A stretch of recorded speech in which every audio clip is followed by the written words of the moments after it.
4 new releases that came out, and I'm so glad I read it. She's just such a piece of wet lettuce. It's 5 a.m. again. Taylor Swift season, guys.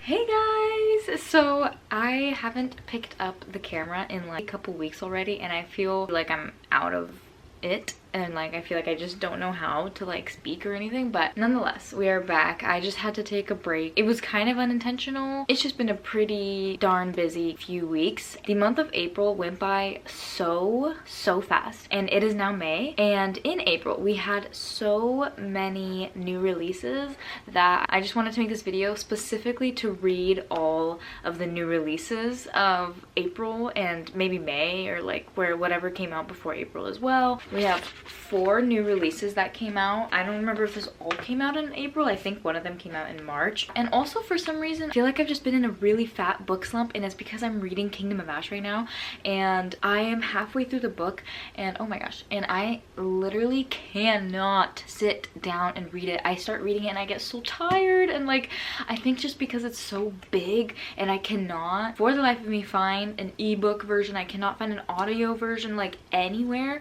I even checked on my Kindle and Amazon Kindle and just everything that I could, and there's absolutely no other version of it, I guess, besides like the physical copy. If there is, please let me know, because I am literally struggling. I think I only read 2 books last month, which is crazy. Because of this book, I could not read all the new releases that came out with like all of the other book people and readers in the world right now, and I felt really sad and kind of FOMO, so I want to just like read them all. Anyway, so we have this book. Please don't mind this little part that the sticker was really sticky, and I can't get it off, and I need some like essential oil or something. Really excited about it, and I am in a pretty like fluffy mood right now. I heard that this is like one of her best ones so far. Then we have Wings of Starlight by Allison Saft. I'm really excited for this one. Everybody already knows what's happening in here. I mean, do I really need to say anything else? I mean, it's part of the Tinkerbell world. And then we have the Book of Morrigan. Guys, you have no idea how excited I am to read this book, because the Remnant Chronicles is literally what got me back into reading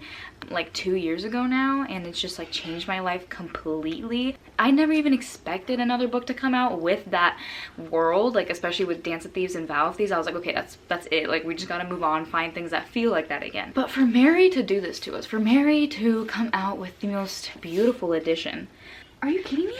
I have never seen this much detail in like a special edition. Usually it's like one thing here and there. This is like every single page has some kind of decal on it. Are you joking? Are you actually joking? Anyway, I digress. And then lastly, we have Fearless by Lauren Roberts. So all of that being said, I do have the Spotify version, audio version, on my phone ready to go, and I do want to do some like stuff around the house right now. I'm just gonna be listening to Great Big Beautiful Life while I do that, so yeah, I'm gonna go do that and just update you guys along the way. Okay guys, so I have been listening to Great Big Beautiful Life while cleaning and everything, and I'm on chapter 6 right now on the audio, but Max is here and we wanted to sit outside and just read and chill out. So I'm gonna read the physical right now. Don't know how much longer I am going to be reading out here for. I mean, the sun is basically about to set, so yeah.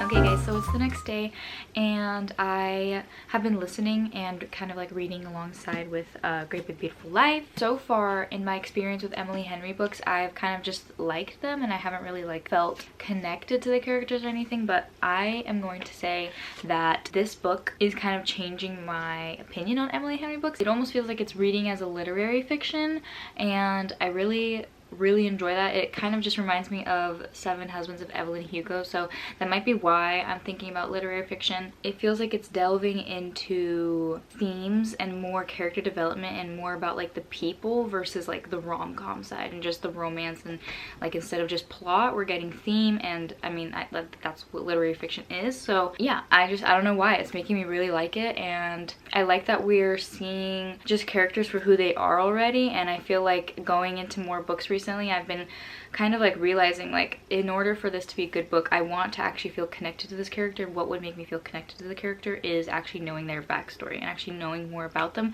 having more thoughts about them than just what's going on in their life. Because sometimes I feel like there are books that you read and the characters are just like whatever's happening to them is their personality in the book, versus like, no, this is who they are, but this is what's happening right now. So I feel like Emily is doing a really good job at showing us, no guys, this is like who this person is, this is who this person is, and this is who this person is. I just hope it keeps getting better. I will say there have been like 2 things that I'm kind of like, I got a little bit cringed out because of like the just like random like tension when it's like there should not be tension. I don't know, it just felt kind of like thirsty for me, and I was like this little cringe, because it's like, why are you so thirsty? This book is specifically changing my mind on Emily Henry a little bit. It just feels like she really knows how to write a setting. It feels like she really knows how to write a feeling, and the way that they talk about water or nature and everything. For some reason, if a book can describe nature around them beautifully, I just love the book already. You know, like I really, really like it.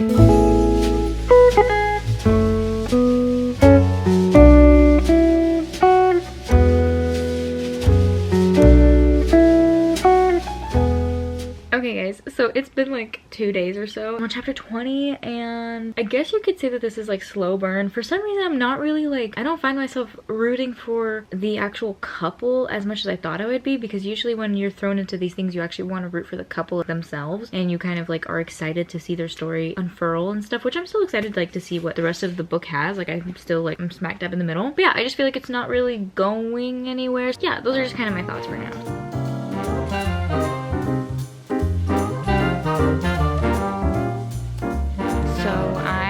Went outside. It's gorgeous outside right now, and the sun hasn't even set or anything, so I am just having fun reading out here. It is literally Taylor Swift season, guys. I'm listening to August right now. I could not be happier to dive into a good rom-com, listen to Taylor, sit outside, and just live my life. I'm a girl. Just live my life as a girl.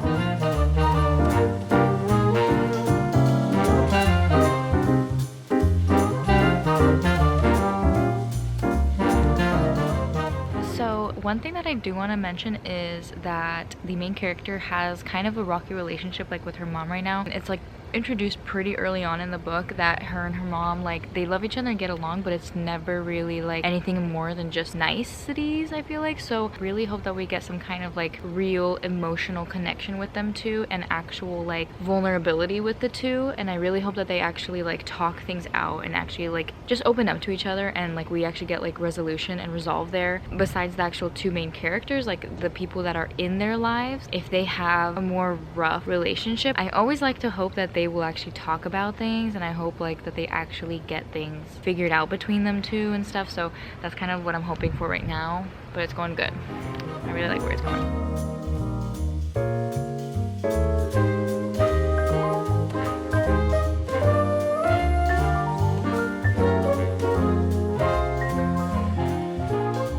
So you guys, sorry if there's drilling in the background, we are remodeling, but if you couldn't tell by that last clip, the pages were, you know, turning less and less and less because I started falling asleep outside, because I've been reading literally since the morning. So like, if you can't really tell, yeah, I'm like nearly done. Again, I definitely think this is slow burn because we're getting their love and stuff, but we're not getting what I guess other people would want. I personally really like this. It's kind of like they're keeping boundaries with each other, which is definitely making this like yearning happen, and it's kind of really cute and beautiful. So I'm really liking it still. So out of 36 chapters, I'm on 29, so I'm almost done. I'm going to probably finish it tonight and then gonna move on to one of the other books, so I'm really excited. And yeah, I'll catch you guys soon. Okay you guys, I finished Great Big Beautiful Life like literally just now, and I had to pick up the camera because I have to get going. But I'm in between giving it a 4-star and a 4.5 because it didn't move me the same way that 5 stars usually do, but it was really well written. This is probably my favorite Emily Henry book thus far. Not even probably, this is my favorite Emily Henry book thus far, and I'm so glad I read it. She did it, you know what I mean? She really did it. Everything that I hoped would happen like happened. It's crazy because I was literally in the last maybe 50 pages of the book and I was like, how is she going to resolve this? It feels like there's just so much going on. She was able to satisfy every loose end that I was anxious about. Like, it literally just answered almost like every question, and the resolution was really good. The last line of the book is just so beautiful, and the last page in general is amazing. Like, my jaw dropped. I almost got misty-eyed, but I didn't cry or anything. But yeah, I'm gonna be thinking about that for a little while. So now I have all of these to pick from, and I think I'm gonna save these two for a little bit later, and I think I'm just gonna go with Sky Shade next because I actually have the audiobook ready to go for this book. Like, literally gorgeous. I'm so excited for this one. But yeah, so I'm pretty excited for this book because I've read already Light Lark and Nightbane, and I remember it ended on like a really good cliffhanger, and I was really excited to get to it. Oh my gosh, please don't mind my hair. I am already like an hour into the book, like an hour 20 minutes into the book, and I was able to like do all the things that I wanted to do. Now I just need to go to the store and buy ingredients to make a salad and 2 types of lemonades. We're doing like a little work party here, and it's gonna be really fun, and we're doing like a little pizza party thing. So yeah, I just wanted to hop on and say that I like it so far, but I already feel like it's gonna be like a 3-star. I loved Nightbane.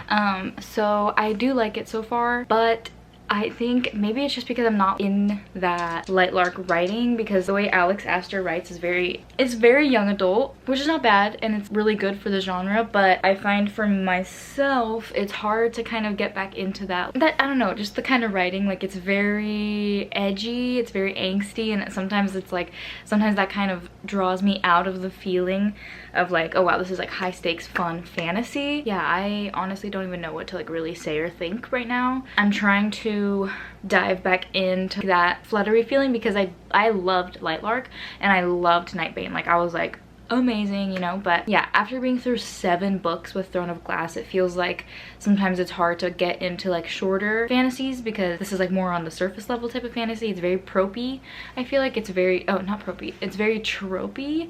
I just don't understand Isla. She's probably my main annoyance right now, because in Nightbane she pledges her like allegiance basically and falls in love with Grimm, which I'm not mad about. I like Grimm more than Oro. Oro just feels like he only likes the idea of her. He doesn't actually like love her, and I don't think he deserves her at all. So I really liked Grimm and everything, but like the second he's like, okay, she's my wife, and then she goes with him and she's like, I love you, Oro, but I also love Grimm. This book, she for some reason just cannot make up her mind again. It's annoying to see her, whoever she has, she's not happy with, and then she wants the other person, and then when she finally gets that other person, she's falling in love with the other person again. So it feels just like a really annoying, unreliable MFC. I like Grimm still. Like, he's literally so loyal to her. He's literally doing everything he can for her and everything to prove himself to her, like time and time again, and she's just being so stubborn about it. And I don't know, and she's already like plotting and scheming like against him or like behind his back, and it's just really annoying. But I'm trying to get past it because I like Grimm and he's becoming more and more soft, and I'm like, oh my gosh, like, he's adorable. So I am on page 119 now, and we're about a third of the way, and it's getting really difficult to follow along. Not really like difficult, it could just be like my mood today. Oh my gosh, I honestly don't even know like where to begin. So like, it just feels like we're doing, you know. She still feels like, even though she literally fell in love with Grimm again in the last book, she's pretending like she doesn't actually love him anymore, and it's like a slow burn. And she had like some moment where she was super like ready, you know, and then just like didn't happen, whatever. It's just like you can see his devotion and his love for her, but she's just such a piece of wet lettuce that it's like, I don't know, she's just really annoying. I don't see this series ending on a 3rd book, so I'd be really surprised if it does. Oh my gosh, okay, so there are 3, but we get an Oro and a Grimm book, so it follows both of the POVs.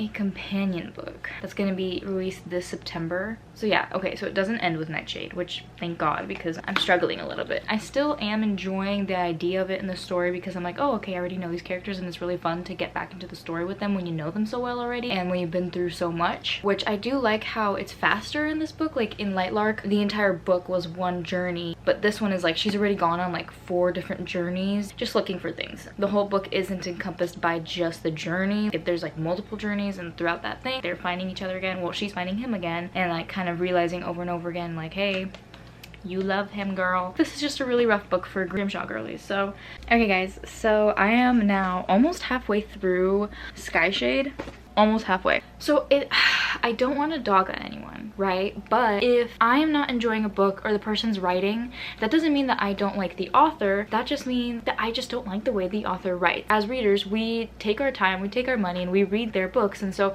if you have a feeling about their book and if you have an opinion, you have every right to have whatever opinion you want about a book, right? Obviously you can be nice when you have like a more negative opinion about a book, but with that disclaimer, I cannot get past the way Alex Astor writes, at least in this book. I don't know what it is, but like the first two books, they were pretty good. Like I really enjoyed them and I was able to get really into the entire story and I was able to feel like I was actually in the story. For some reason, this book in particular, the dialogue is just not hitting for me. Maybe it's because I'm a year older or something, or like 2 years older now since the first one came out. Like it just tells. It doesn't show, it just tells. Like, oh, she grimaced, he growled, she cowered, and then like there's a lot of and then. It'll be like, and then everything went black.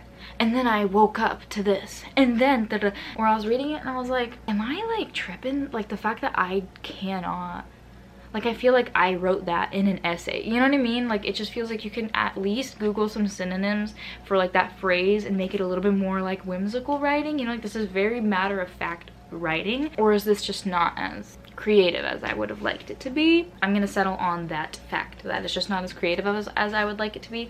I have no idea where Alex is trying to go with the series, so I'm gonna keep listening to it because reading it makes me really tired. On the bright side, I like the idea of where we're going and I like Grimm. So I'm still invested in the story because I've come this far. I'm not the kind of girl that can just like drop an entire series after not liking like the third or second book. Like if I like the first book, I will read the second. If the second is like good or bad, I will read the third one just to see, because I cannot, like in my mind, I'm like, I never finished that series. Like I need to finish this. Like you will see me reading Oro and Grimm. So I like it enough to keep it going, I guess. But yeah, so I'm gonna go read. Hey guys, so it is literally not even 6 a.m. It's like 5:50 or something like that right now, but I'm about to go to work. Yeah. I'm over halfway with Sky Shade now. I'm so sad I didn't finish it last night. I like knocked out at like 11 and I could barely get up this morning. We finally got like somewhere with the plot. There's also like a very random switch up with something. Hey guys, so if you consider relationship details in the book as a spoiler, I would recommend skipping to this part of the video just because I do go into some depth about it, and that's just like my little warning. So randomly, like out of nowhere, Isla just goes, oh my gosh, what am I doing? Why am I lying to myself? Of course I love Graham, like of course I do. They have a moment, right? And her POV, it's like only doing it because she's really needy at the moment and she's really hungry for it at the moment. But for him, it's like he's been just patient with her and loving her and like waiting this entire time. So it's like kind of really sad and annoying to see her kind of use him again, just for like that. Can somebody please tell me what is going on in this book? Guys, I'm back from work. I have been for a while. I took a fat nap. Well, because, I mean, you saw me in the morning. I was like out of it. I saw other people on TikTok because, okay, I was like, am I the only one with this opinion? Because I know this came out in 2024. I'm so close to DNFing this, but I saw that there was like a bunch of TikTok saying like the last 30% of the book, that's like where everything kind of just gets dumped on you and like all the info is setting up for the next book. They said like don't expect any conclusions in this book. So I'm so ready to just like get into the next book in this video, so I'm just going to binge it, and yeah, we're just gonna keep going. It's okay, it's okay, we're gonna keep going.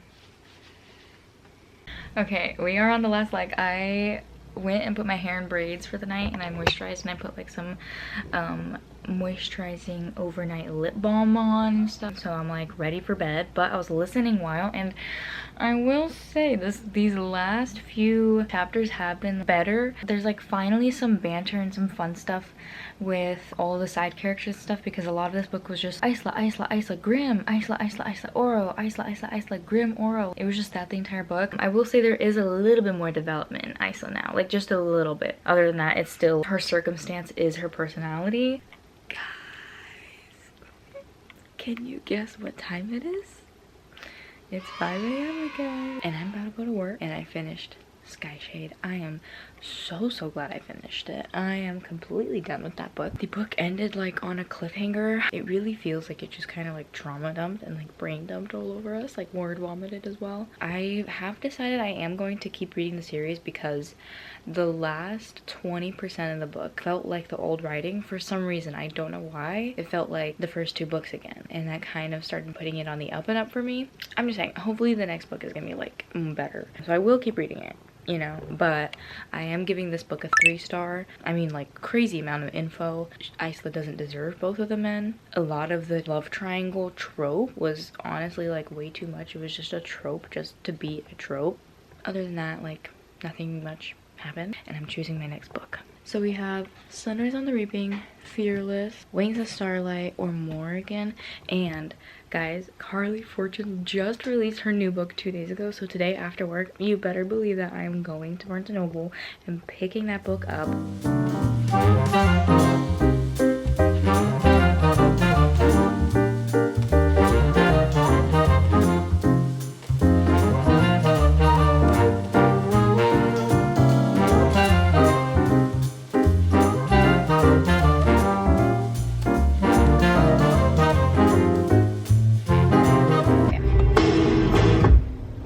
So I went into Barnes and I picked up Carly Fortune's One Golden Summer. It is literally the most beautiful cover of a romance novel that I've ever seen. I love what they're doing here. I love what they've been doing with like the watercolor vibe and everything. They just found what works and they've stuck with it, and I love it. It's almost like shiny. It's almost like metallic. It's kind of like a metallic paint. But guys, the exclusive Barnes & Noble edition, stop. Like, are you kidding me? That is so cute. And I picked up this little one. So something that you will see about me, even if I try to like be like nonchalant about it, like, I love children's books. They just make me feel so nostalgic, and it makes me feel so like, happy on the inside, and I just like going there for inspiration a lot of the times, because also like a lot of the art there is really sweet and it's really cute, and it just makes me like, it just makes me so happy on the inside. So I always love to go to the kids section if I have time.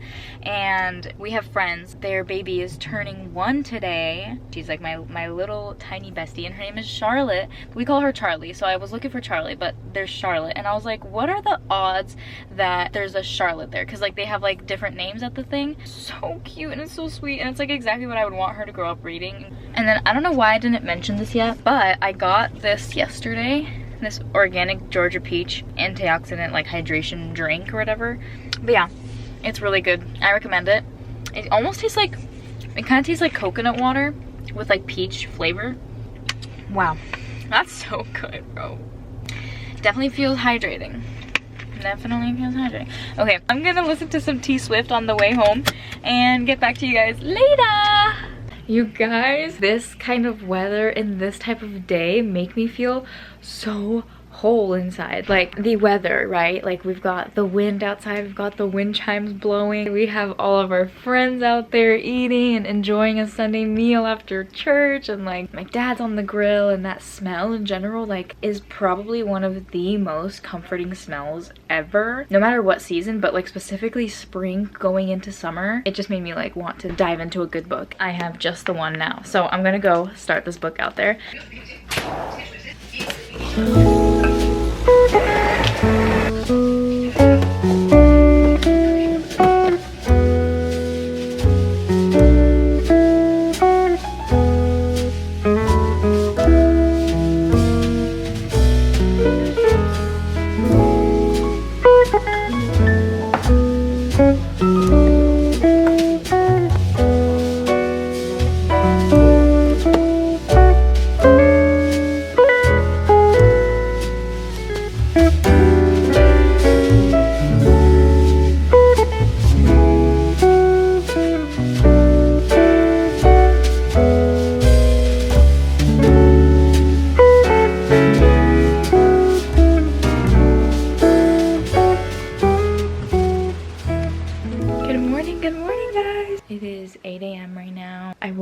To the sound of rain. That is literally the best thing a girl can ask for, especially when she's doing a reading video and everything. if you haven't read Every Summer After, then you probably should before you read this book, because she said that this is the first book that she's actually revisiting a set of characters and an entire setting again, to introduce like an interconnected series. This is her first time doing it.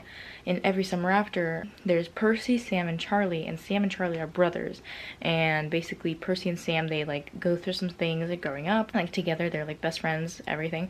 There's like this big betrayal that happens between Sam and Charlie, and in that book everyone is telling Carly Fortune like, hey, we need a redemption, we need like a happily ever after, we need something for Charlie here. And so Carly like literally took this book and was like, okay guys, I'm giving you what you want and also what I want, because she's also like loved Charlie from the beginning, like from writing him and stuff. I read Every Summer After, and then I went back and read her debut novel. I remember saying like it was a good book, but I can definitely tell that it's the debut versus a more recent one, and I was like, I'm excited for whatever she comes out with next, because her writing is only getting better and better, which is a really good green flag. Okay, hold on, my breakfast is ready. Now it's 10, it's 9:56 right now, so I went and had breakfast. I had some tea, and now I made a latte for myself, so we're just gonna go in and dive into this book now.